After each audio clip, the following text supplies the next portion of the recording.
नमस्कार मैत्रिणींनो, आपले स्वागत आहे अन्नपूर्णा गावरान रेसिपी या मराठी यूट्यूब चॅनलवर. तुमचे मनापासून पुन्हा एकदा खूप खूप स्वागत आहे.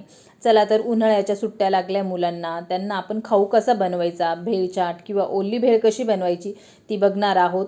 घरगुती पद्धतीने आज मी तुम्हाला ओली भेळ दाखवणार आहे. बघा, आपण त्यासाठी भत्ता घेतला आहे. जो बी तुमच्याकडे भत्ता असेल तो भत्ता घ्या.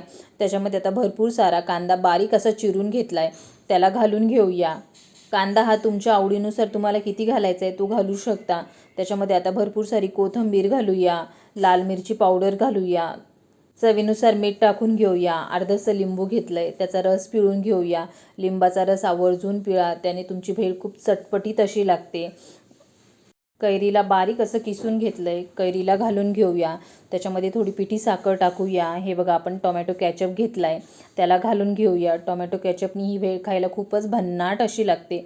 कॅचअप आवर्जून घाला. त्याला आता व्यवस्थित मिक्स करून घेऊया. जितकी व्यवस्थित मिक्स होईल तितकी भेळ खायला चविष्ट अशी लागेल. या पद्धतीने नक्की बनवून बघा. हे बघा, आपली भेळ व्यवस्थित मिक्स झाली आहे.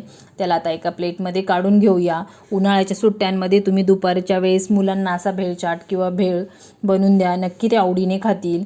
आवडल्यास लाईक, शेअर, सबस्क्राईब नक्की करा.